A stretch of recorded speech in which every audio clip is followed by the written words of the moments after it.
youth, if you guys would come up and meet me on the platform, I will share a story.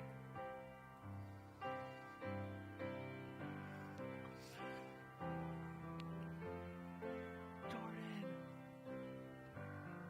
you guys want to sit right out here? Yeah. How's it going? Nice to see you all. Nice. Good to see you. How are you guys doing? Good. Yeah, you guys can sit here, all out on this.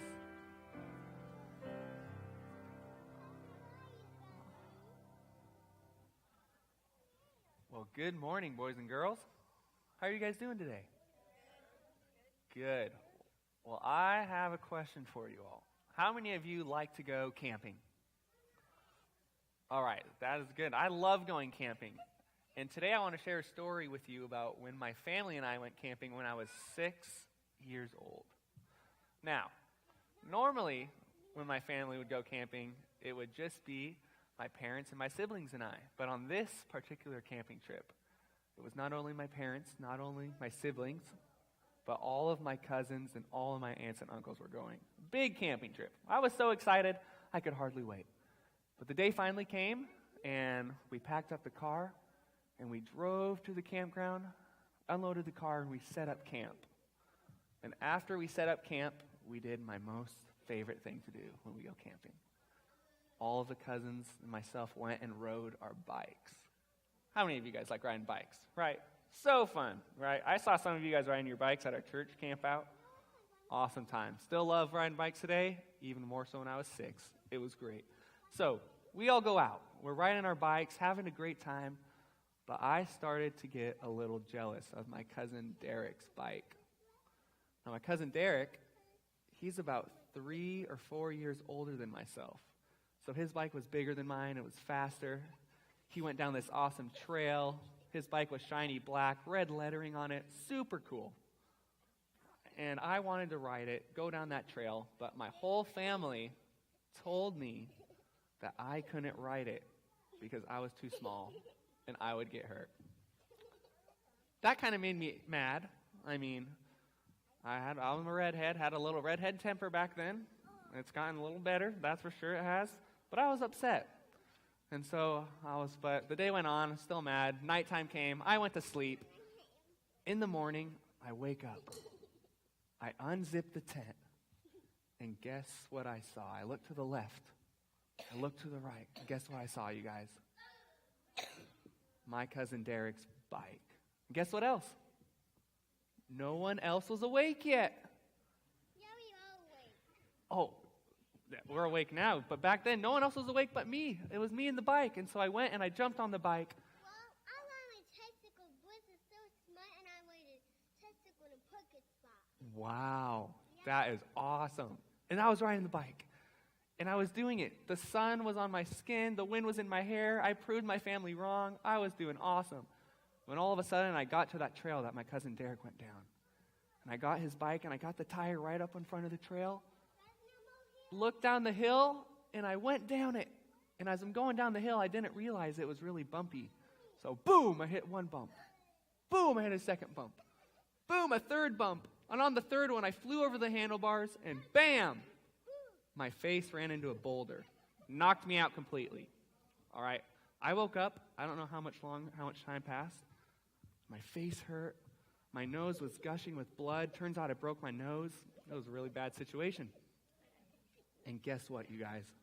As I'm walking back to my camp, I was crying, pretty scared because I broke my nose. And also I was scared because of what my family was going to think of me. I thought they were going to say, we told you so, Evan.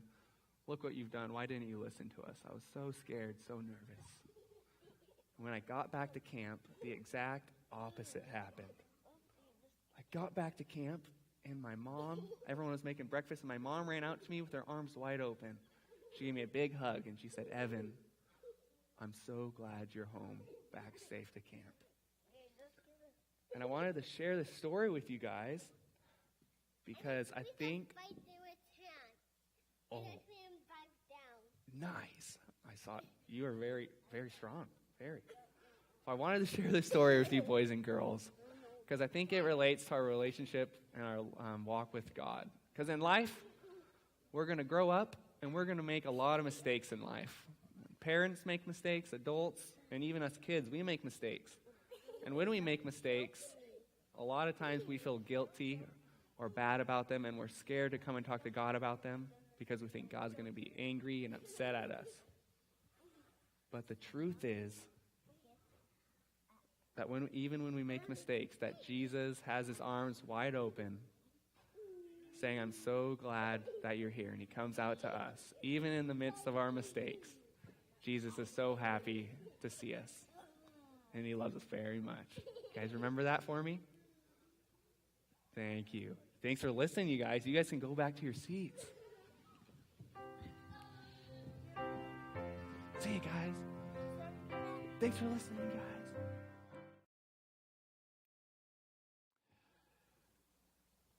So when was the last time you were tested in your faith? I just heard it yesterday. Yeah,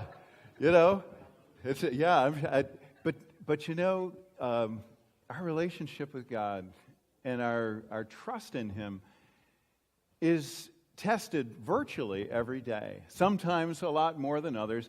And I think one of the hardest times in our faith journey is the choice of trusting God when He seems to be silent.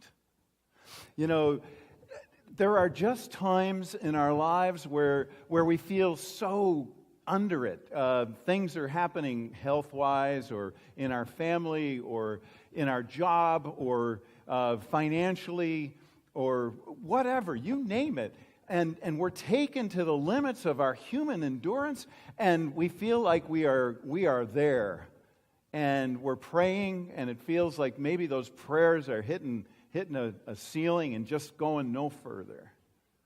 Have you been there? And you know, and in those moments, faith is a choice. Trusting God is a choice. You know, you don't see it displayed any more clearly than in Jesus in His humanity on the cross says, my God, why have you forsaken me?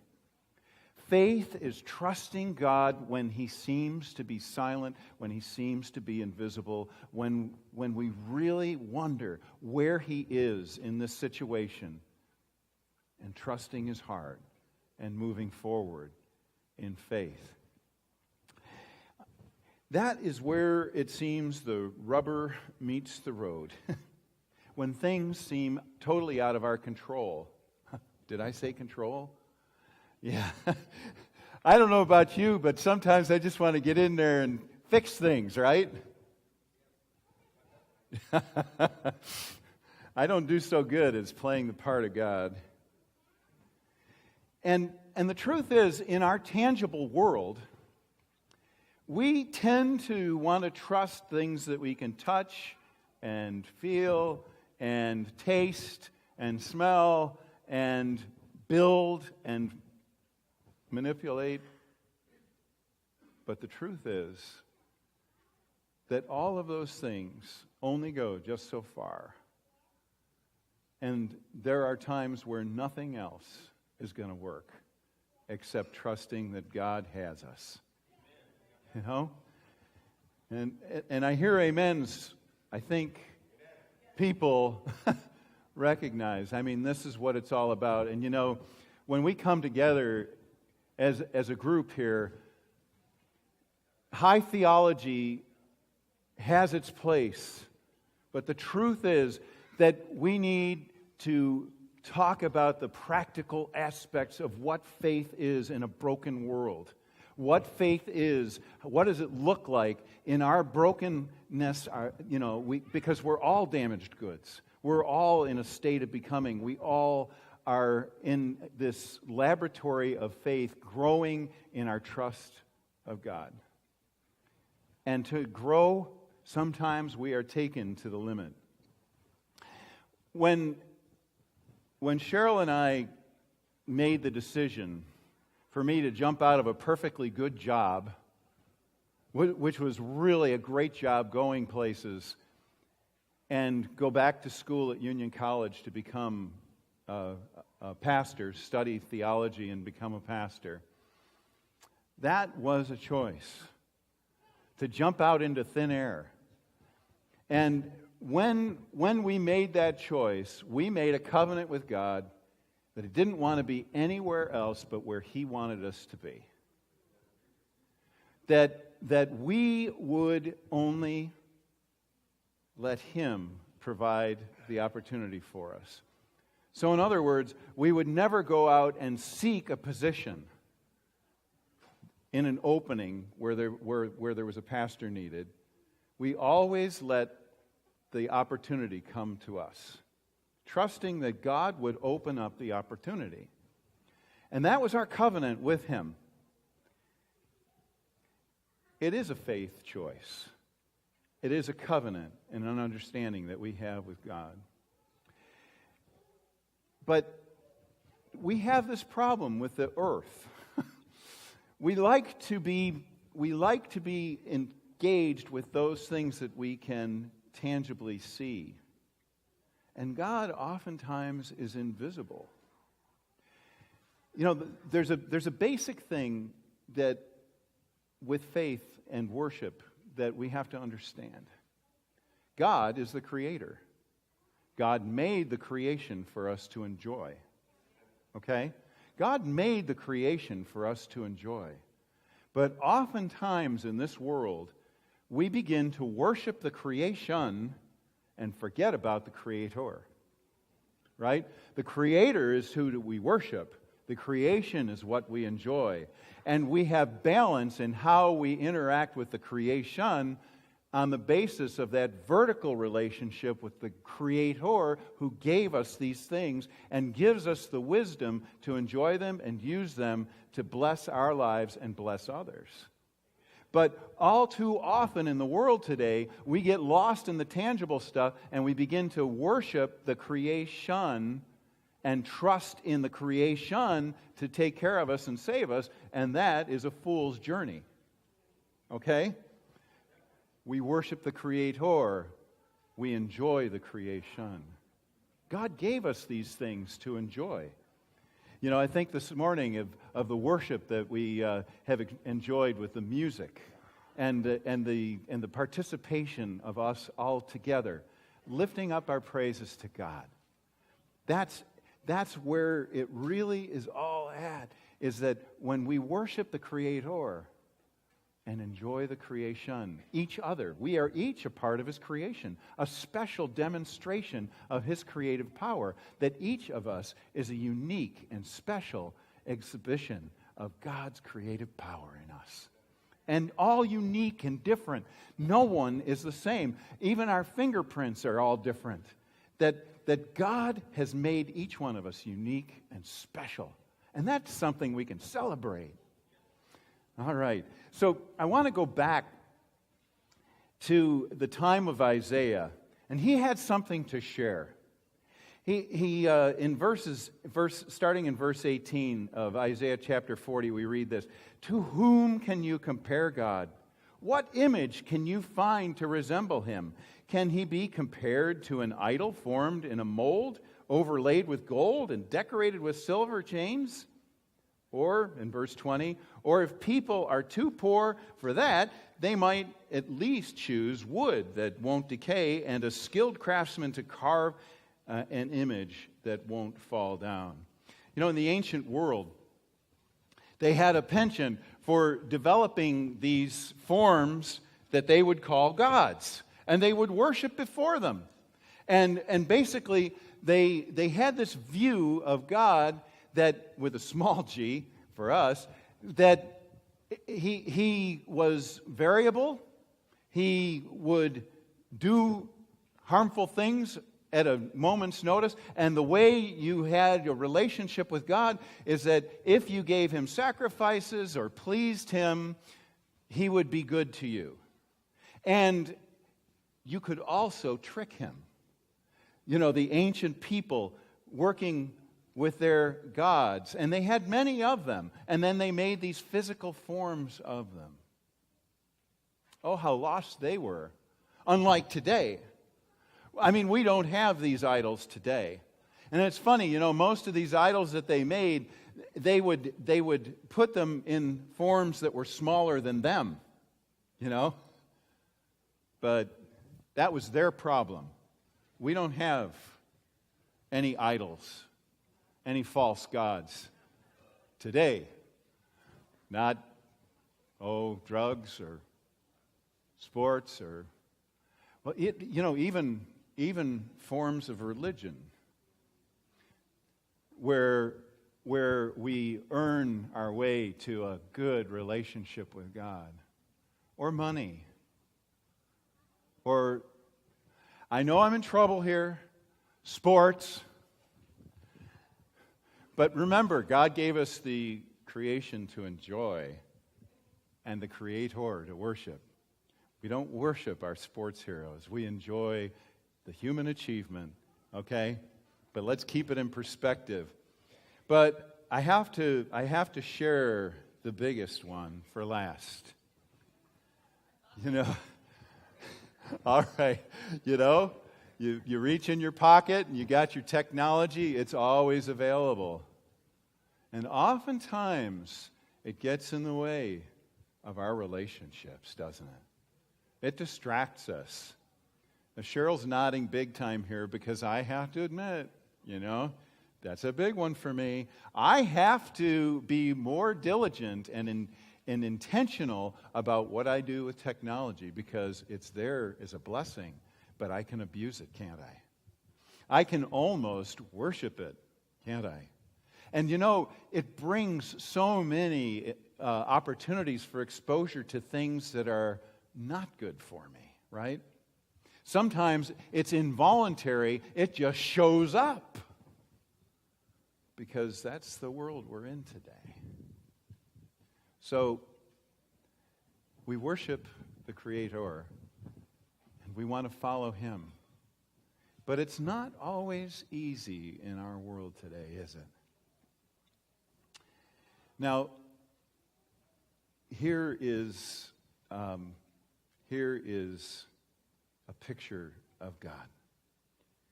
And I love what happens here. There's two sides that are presented in Isaiah chapter 40. In verse 10 we read, "Yes, the Lord, the sovereign Lord, is coming in power. He will rule with a powerful arm. See, he brings his reward with him as he comes." So it's talking about the power of God. And then it talks about the wonders of creation, the tide, the whole cycles of seasons, and all of the wonders of our Creator God that just make our minds, when we get lost in it, the intricacies of our world that God has created as the Creator, the power of that God. But I love what follows. In verse 11, we read this: "He will feed his flock like a shepherd.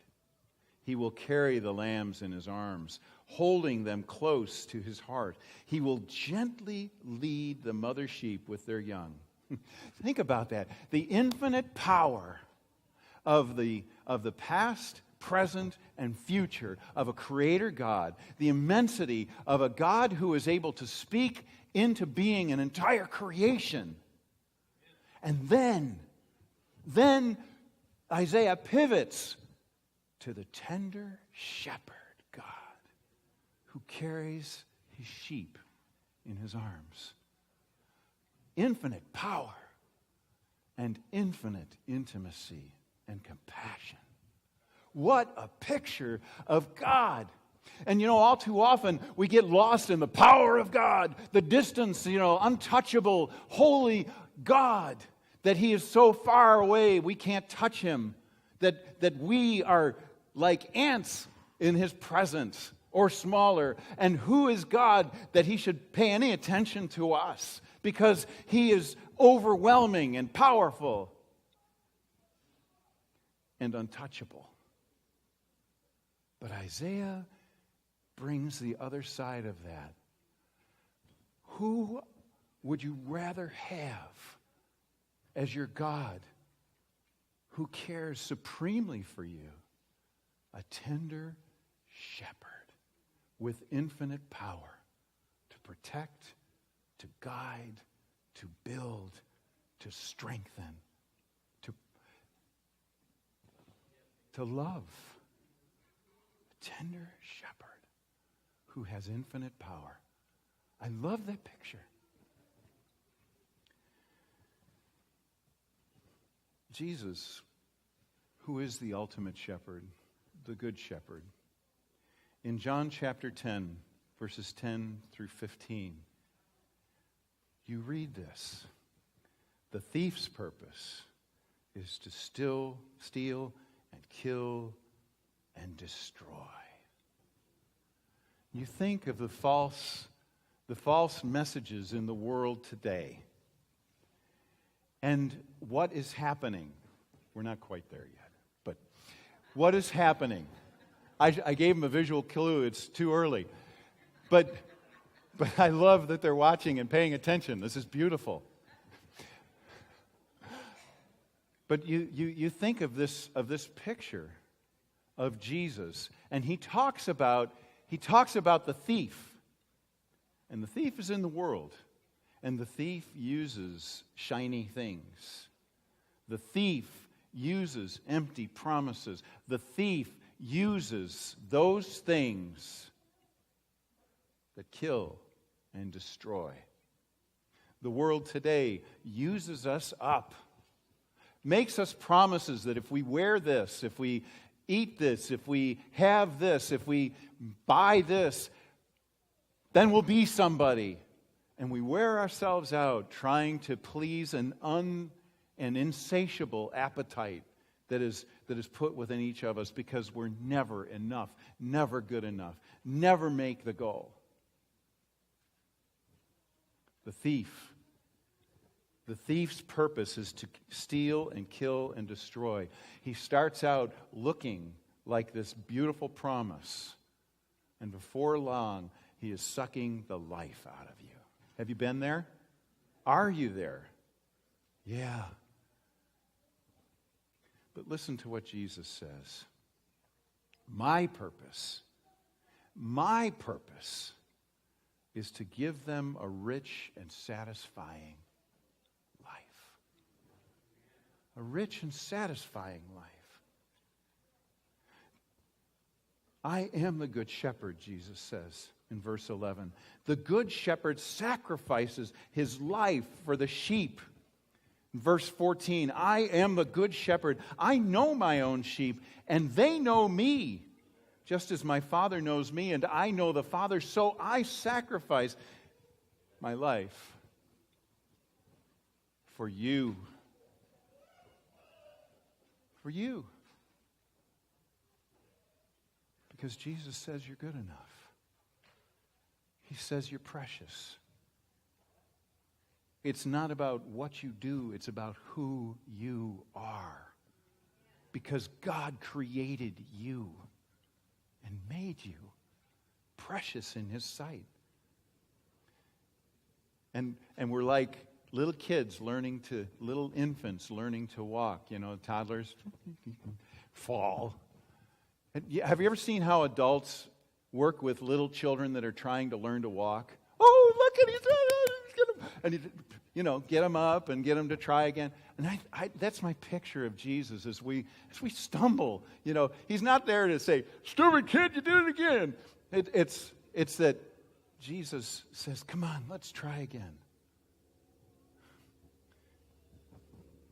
He sacrificed His life to give us the opportunity to have life and have it to the full, to have it more abundantly. So it's our opportunity to choose the thief or the good shepherd. And to know the difference is what everything is about, is to know the good shepherd, to learn about him, to read about him in his word, to share him with others, to listen to others' experiences, to grow in his love, to grow in trust of him. Because as we learn to rest in him and to trust him, our life does become more abundant and full. Not that we are exempt from troubles and difficulties, but we are given strength to go through whatever it is. And I'll tell you what, the payoff in the end is beyond this world. But it's up to us to choose. We choose in our everyday life. We choose when we get out of bed in the morning. We choose in the different situations that draw us closer to His heart or further away from Him. Jesus is committed to your success. So I want to tell you a story. It's a true story because Cheryl and I lived through it, so I can vouch for the fact that it is true. We had been at Oasis, the church that we pastored for 12 plus years. We had been there for 10 years, and I was starting to feel restless because, truthfully, the situation was becoming very familiar. And I told the elders of the church, I said, I don't want to become like a comfortable old pair of shoes that nobody wants to get rid of. I'm not wired that way, and I love Oasis too much to do that. So we went about doing different activities, had some leadership retreats, hired a part-time person we raised money for, did a lot of work to try to restart what had happened. But there was more decline. And we went through a series of things that were just a gut punch to me. Some good relationships that I never would have expected trouble from blew up. And we had an event that one of our members had put together, and it was only participated in by about 5 or 6 of our members and a few community people. And I was so discouraged, and our daughter and son-in-law and 3 grandkids had moved down to Florida, and we missed them terribly. And I called up my daughter and I said, I broke my rule, put in our name with the Florida conference. The next morning was Sunday morning, and Cheryl and I drove to 24-Hour Fitness. And as we were driving there, we were talking, and I was sharing how broken I was, how sad I was. And when we got in the parking lot, we never did get into 24-Hour Fitness, just the parking lot. And I said, we need to pray about this, Cheryl. And I started praying. And a lot of times I pray through scriptures. So I got to this place where I prayed in Isaiah chapter 40, verse 31. Those who wait upon the Lord will renew their strength. They will mount up on wings like eagles. They shall run and not grow weary. They shall walk and not faint. And when I finished that prayer, the dam burst. And I just started bawling. Yeah, guys can do that. I mean, this was like God just did something in me, and it just all came out. And I went on and on. Cheryl was very patient. And when I finished the prayer, I looked at Cheryl and I said to her, Cheryl, we have never sought out a position. I don't want to give birth to an Ishmael. I want to give birth to an Isaac. For those of you who don't know the story, Abram was given this promise that he would have a child of promise at the age of 75. And Sarai was his wife, and they had been barren. So after a period of waiting, Sarai decided to help God out and fulfill the promise and said, Abram, take Hagar, my servant, and have a child with her. I'm sure Abraham went, whoa.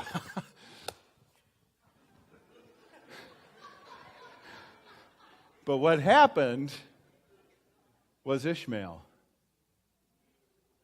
Not the child of promise, but it brought division and brokenness into the family. It wasn't time yet. And then eventually, Sarai did get pregnant. And Abraham was a father at the age of 100, and Sarai at 99. Didn't want to give birth to an Ishmael. I wanted to give birth to an Isaac. That's what God laid on my heart. Now, I want to tell you that it was 2 more years. 2 more years waiting. You know, you've got a choice. And like I said, I want to be real with you. That's the mandate that I have from God. I want to be real with you about my faith struggles. I want to be real with you about the things I have experienced and how God has come through for me. Okay? Because this is a place of learning where we are challenged to live by faith, to make the choice of trusting God when everything seems to be wrong. Life is full of overwhelming sorrow, disasters, losses, disease. It comes regardless of who we serve. But who we trust with our lives makes all the difference. So, 2 years passed. Oasis moved into a new worship center, which was fit to it perfectly. All of a sudden, God started showing up in ways that were amazing. And then, as we moved into that worship center, Cheryl was down in Florida. I was alone. And I called her up, and I said, I'm just getting the feeling that I'm going to be like Moses on Mount Nebo, looking into the promised land and not being able to enter. And I wondered if Oasis was going to have a soft start with me as the leader or a hard start with a new leader. 2 days later, I got a call from our conference president, Dan Linrud. And 2 days after that, I was sitting in a room with 12 people in an interview. And I found out that there was a unanimous vote to call Cheryl and me. Cheryl is still in Florida. So Thursday morning at 1 a.m., I woke up. I was in spiritual agony, emotional agony. I could not quiet myself by praying. From 1 a.m. to 2 to 2:30, I was totally awake, trying to pray, other scattered thoughts coming in, all these things. My mind was just a whir. And I thought, I'll text Cheryl so that at least she knows where I am this morning when she gets up in Florida 3 hours earlier, or later. Earlier, thank you. So, I get that back. Anyway, so what happens? I send off the text. 1 minute later, she's on the phone calling me, and I thought, oh no, she left the sound down and the text woke her up. No, when I picked up the phone, I said, I'm sorry, Cheryl, I'm sorry for waking you up. And she says, I've been awake since 4 a.m. My 1 a.m., her 4 a.m. And she had been wrestling in prayer, and we talked, and we shared, and we prayed, and we prayed, and we shared, and we came to the decision that this is where God was calling us. But wait, there's more. 2 days later, a man named Bill Maxey, who was not a member of our previous church that 12 years and some months earlier, he was the husband of the wife of a member, had produced a video. He's a techie guy, and he produced a video for our going away party that showed our ministry at the Golden Hills Church in Bellevue, Nebraska. I had not had any contact with him for 5 or 6 years. 2 days after Cheryl and I made that decision, didn't he post it on Facebook, that video from 12 years and a couple of months before, posted it on Facebook and tagged me with it. And I knew that God had confirmed our choice. We didn't want to be where God had not called us. God has called us to be here. God has called us to be here because He's called you to be here, and He has set up a situation where God is going to show up big time because He is orchestrating stuff that's bigger than our dreams. And you know what? I'm excited to make this journey with all of you. And all I ask is that you do what Isaiah called us to do, to keep the vertical alive by connecting with Him, praying, sharing His Word, reading His Word, worshiping together, and serving. Because nothing comes down vertical without the purpose of being able to share horizontally. It's all a process. On-the-job training is what our faith journey is about. Application of the Word, okay? I want to journey together with you because God called us to be here. This is a divine appointment, and I'm excited. But it's your choice. It's your choice. Let's pray. Jesus, thank you that you are our Creator God who loves us supremely. You do awesome things. And I pray that in a special way that you would continue to pour out your Spirit on this church. And when I talk about this church, I'm not talking about a building. I'm talking about your people, your children, your sheep that you are carrying. Thank you, Jesus. Amen.